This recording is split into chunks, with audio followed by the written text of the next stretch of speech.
अस्सलाम वालेकुम, डॉक्टर अरशद महमूद है। आज की इस वीडियो के अंदर हम देखेंगे कि हमने स्ट्रोक के शॉर्ट और लॉन्ग केस के अंदर एग्जामिनर के कौन से इंपॉर्टेंट क्वेश्चंस होते हैं और उनका आंसर्स क्या होता है, इसको हम डिस्कस करेंगे। अगर आप पीडियाट्रिक रेजिडेंट हैं, पीडियाट्रिशियन हैं या पीडियाट्रिक मेडिसिन में इंटरेस्टेड डॉक्टर हैं तो हमारा यूट्यूब चैनल आपके लिए काफ़ी हेल्पफुल साबित हो सकता है। यूट्यूब चैनल में आपने उसकी प्लेलिस्ट में जाना है और अपने इंटरेस्ट के अकॉर्डिंगली प्लेलिस्ट देखनी है।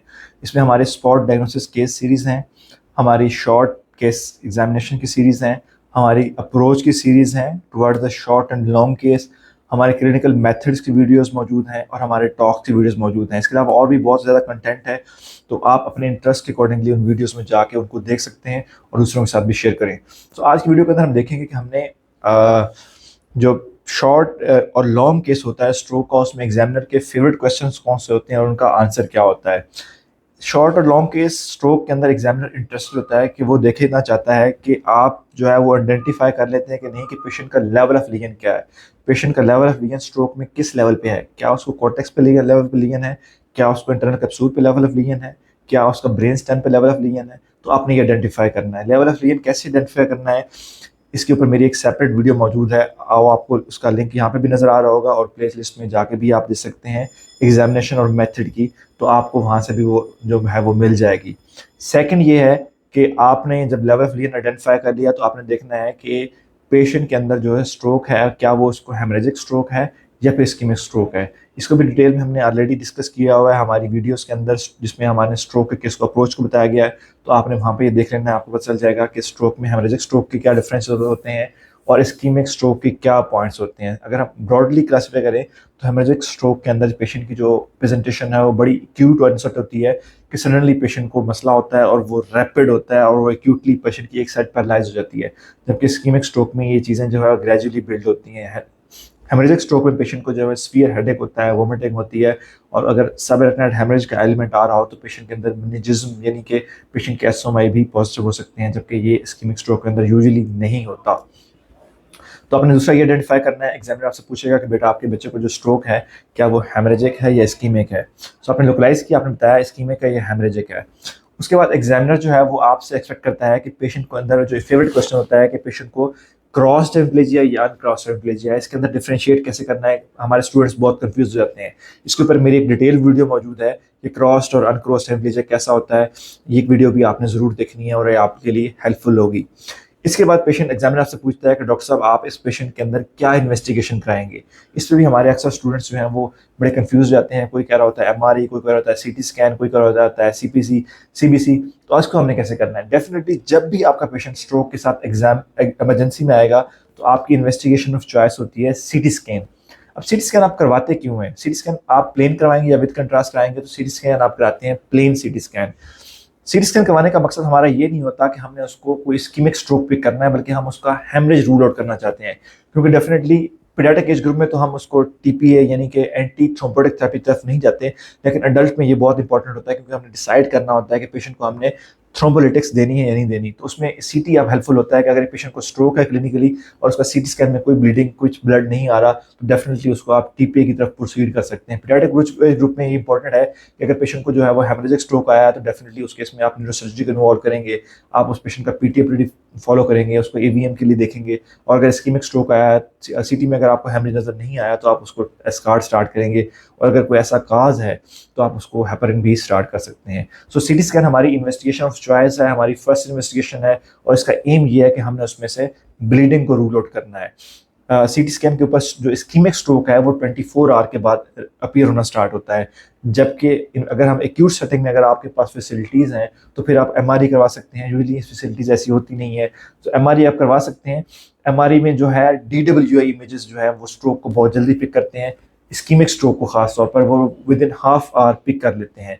सो सीटी के ऊपर इस्कीमिक स्ट्रोक पिक होता है हमारा 24 आवर के बाद, और एमआरआई में डीडब्ल्यूआई इमेजेस पे आपका इस्कीमिक स्ट्रोक पिक हो सकता है आपका हाफ आवर में। सो आपकी इन्वेस्टिगेशन ऑफ चॉइस होगी सीटी स्कैन, अगर आप अवेलेबिलिटी है तो फिर एमआरआई भी करवा सकते हैं। एक्यूट स्ट्रोक में जो हमारी दूसरी इन्वेस्टिगेशन है उसके अंदर हम उसका सीबीसी करवाते हैं, देखते हैं उसकी एचबी क्या है, प्लेटलेट कैसे हैं, हम उसका जो है वो कार्डियक स्टेटस चेक करते हैं, जिसके अंदर हम देखते हैं उसकी ईसीजी, एक्सरे चेस्ट और एकोकार्डियोग्राफी। उसकी हम स्ट्रोक पैनल कराते हैं, इसके अंदर हमारी डिफरेंट इन्वेस्टिगेशन है, लाइक हमारा protein C S and 3 level है, हमारा लिपिड प्रोफाइल है, हमारे इन्फ्लेमेटरी मार्कर्स हैं लाइक ESR, CRP, हमारी जो है वो ऑटोइम्यून पैनल है लाइक ANA लेवल। ये बड़े इंपॉर्टेंट है क्योंकि ये डिफरेंट जो एटियोलॉजी ऑफ स्ट्रोक है उसको कवर कर लेते हैं। सो ये हमारी लिस्ट ऑफ इन्वेस्टिगेशन है जो आपने एग्जामिनर को ऑफर करनी है। फिर एग्जामिनर का क्वेश्चन होता है कि डॉक्टर साहब आपके बच्चे को स्ट्रोक हो गया, ठीक है, आपने सारा कुछ बता दिया, तो इसमें डिफरेंशियल्स क्या हैं? तो डिफरेंशियल्स दो तरह के होते हैं। एक होते हैं डिफरेंशियल्स ऑफ हेमीप्रेसिस, कि बच्चा आपका हेमीप्रेसिस के साथ आया, डेफिनेटली उसके पास उस टाइम आपके पास सीटी स्कैन तो है नहीं, तो आपने हेमीप्रेसिस के डिफरेंशियल्स बताने हैं। तो उसके डिफरेंशियल्स क्या होते हैं और फिर आपने बताना है कि अगर स्ट्रोक है बच्चे को तो स्ट्रोक के डिफरेंशियल्स क्या हैं। ये सारे डिफरेंशियल्स कैसे आपने बताने हैं, इसके ऊपर मेरी एक वीडियो डिटेल में मौजूद है, आप उसको देखें, प्ले लिस्ट में आके जाके देखें, तो उसमें आपको ये चीज़ें क्लियर हो जाएंगी कि हेमीप्रेसिस के डिफरेंशियल्स क्या हैं और स्ट्रोक के डिफरेंशियल्स क्या हैं। इसके बाद हम नेक्स्ट स्टेप पे आते हैं। डॉक्टर साहब आपके बच्चे का एग्जामिनर पूछता है कि इसकी मैनेजमेंट कैसे करनी है। सो मैनेजमेंट में बड़े इंपॉर्टेंट पॉइंट्स होते हैं जो आपने देखने हैं।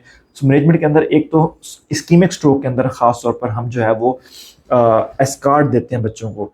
और यूजुअली अगर आप कहें कि 3 तरह की मेडिसिन होती हैं स्ट्रोक के अंदर जो अडल्ट में दी जा सकती हैं। उसके अंदर एक तो है एंटी प्लेटलेट मेडिकेशन जिसके अंदर एस्पिरिन और क्लोपिडोग्रिल आती है। दूसरी है हमारी जो है एंटीकोगुलेंट मेडिसिन जिसके अंदर हेपारिन या वार्फरिन होती है। और थर्ड है हमारी एंटी थ्रोम्बोलिटिक मेडिकेशन जिसके अंदर हमारे TPA यानी टिश्यू प्लाज्मिनोजन एक्टिवेटर की डिफरेंट मेडिसिन आ जाती हैं, जैसे कि स्ट्रेप्टोकाइनेज है या एल्टेप्लेज है। सो पीडियाट्रिक एज ग्रुप के अंदर यूजुअली हम अगर इस्कीमिक स्ट्रोक हो तो हम एस्कार्ड देते हैं और क्लोपिडोग्रिल भी दी जा सकती है। ये दोनों मेडिकेशन जो है वो एंटी प्लेटलेट मेडिकेशन है। हेपारिन हम रेयर कंडीशन में देते हैं, उसकी 2-3 इंडिकेशंस ही हैं। उसके अंदर एक तो है कि अगर एक पेशेंट के अंदर कैरोटिड आर्टरी यानी उसकी डिसेक्शन हो गई है और वहाँ थ्रोम्बस पड़ा हुआ है तो उसके अंदर आप दे सकते हैं हेपारिन इन्फ्यूजन। और दूसरा ये है कि आपके हार्ट के अंदर कोई ऐसा सोर्स पड़ा है जो रिपीटेडली आपकी एम्बोलाइजेशन करा रहा है तो उसके अंदर भी आपकी हेपारिन इन्फ्यूजन दी सकती है। अदरवाइज हेपारिन की कोई इंडिकेशन नहीं है पीडियाट्रिक एज ग्रुप के स्ट्रोक के अंदर। पीडियाट्रिक एज ग्रुप के अंदर TPA यूजुअली इंडिकेटेड नहीं होती, अडल्ट में दी जाती है। पीडियाट्रिक एज ग्रुप में उसके अंदर जो है वो ट्रायल्स हो रहे हैं लेकिन ये ओवरऑल रिकमेंडेशन नहीं है और यूजुअली हम यहाँ पे फॉलो भी नहीं करते। सो आपको ये चीज़ें कंफर्म होनी चाहिए। एग्जामिनर डेफिनेटली आपसे क्वेश्चन करेगा डॉक्टर साहब आप अपने बच्चे को हेपारिन स्टार्ट करेंगे या नहीं, क्या आप इसको TPA देंगे या नहीं, तो आपने अकॉर्डिंगली आपने उसको आंसर करना है। एक्यूट स्ट्रोक के अंदर सबसे इंपॉर्टेंट जो इस्कीमिक स्ट्रोक के अंदर जो इंपॉर्टेंट चीज़ है वो न्यूरो प्रोटेक्शन है। ये इस्कीमिक स्ट्रोक के अंदर भी हो सकती है और हेमरेजिक स्ट्रोक के अंदर भी इंपॉर्टेंट है। न्यूरो प्रोटेक्शन के अंदर क्या है, आपने उसके ICP को मैनेज करना है, रेज ICP को मैनेज करना है। उसके अंदर आप उसको मैनिटोल दे सकते हैं, उसकी हेड एलिवेशन कर सकते हैं। अगर उसको हाइड्रोसेफलस डेवलप हो रहा है तो आप उसको एस्ट्राजोलामाइड भी दे सकते हैं। बाकी आप उसको हाइपर वेंटिलेट भी करा सकते हैं और वेंट पे भी डाल सकते हैं। सो आपने उसका ICP मेंटेन करना है। ये सारी न्यूरो प्रोटेक्शन इसलिए इंपॉर्टेंट है क्योंकि अगर जितना भी आपका डैमेज हो गया है इसको वर्स नहीं होने देगी और जो एरियाज आपके जो रिवर्सिबल जिसको पेनम्बरा कहते हैं वो एरिया भी आपका सेफ हो जाएगा। सो आपने ICP को मैनेज करना है, बच्चे को फीवर नहीं होने देना, उसका टेम्परेचर मेंटेन रखना है। अगर फीवर उसको हो रहा है तो आपने उसको पैरासिटामोल देनी है, IV दे सकते हैं, ओरल दे सकते हैं। आपने पेशेंट का जो है वो टेम्परेचर मेंटेन रखना है। अगर पेशेंट का टेम्परेचर 37 डिग्री सेल्सियस से ऊपर जा रहा है तो आपने उसकी पैरासिटामोल ऐड करनी है। आपने पेशेंट को सीजर्स नहीं होने देनी है। अगर पेशेंट को सीजर्स होते हैं, सीजर लाइक एक्टिविटी आती है तो आपने पेशेंट को एंटी कन्वल्सेंट ऐड कर देनी है।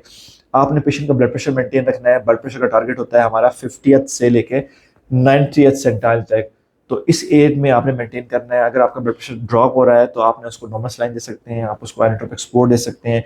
अगर आपका पेशेंट का ब्लड प्रेशर ऊपर जा रहा है तो अगर बहुत सीवियर हाइपरटेंशन है, बाज़ दफ़ा हो जाती है जब रेज ICP होता है, तो क्योंकि हमारा जो सेरेब्रल परफ्यूजन प्रेशर होता है वो होता है हमारे जो है डिपेंड करता है हमारे मीन आर्टरी प्रेशर पे और इंट्राक्रेनियल प्रेशर पे। जब इंट्राक्रेनियल प्रेशर बढ़ता है तो उसको ओवरकम करने के लिए हमारा ब्लड प्रेशर जो है वो बढ़ जाता है, तो ये एक सपोर्टिव मेजर होता है। इसलिए अगर आप एक स्ट्रोक के पेशेंट को हाइपरटेंशन है तो उसका ब्लड प्रेशर हम स्लोली नीचे लेके आते हैं और ICP को साथ साथ मैनेज करते हैं ताकि पेशेंट का जो सेरेब्रल परफ्यूजन प्रेशर है वो मेंटेन रहे।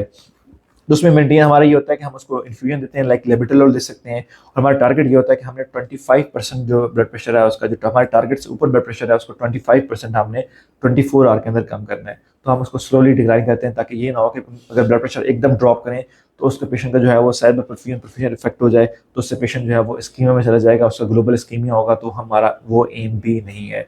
हम पेशेंट को फ्लूइड जो देते हैं वो आइसोटोनिक फ्लूइड होते हैं। आइसोटोनिक फ्लूइड के अंदर हमारा नॉर्मल सलाइन आता है और अगर बच्चे की एज जो है वो 2 साल से ऊपर है तो हम सिर्फ उसको नॉर्मल सलाइन यानी 0.9% सलाइन देते हैं। अगर उसकी BSR मॉनिटर करते रहते हैं, अगर BSR कम आएगी तो हम उसको है उसके साथ डेक्सट्रोज ऐड कर देते हैं। 2 ईयर्स से छोटा बच्चा है तो उसको हम 5% डेक्सट्रोज विद नॉर्मल सलाइन यानी 0.9% नॉर्मल सलाइन देते हैं। ये हमारा फ्लूइड ऑफ चॉइस है।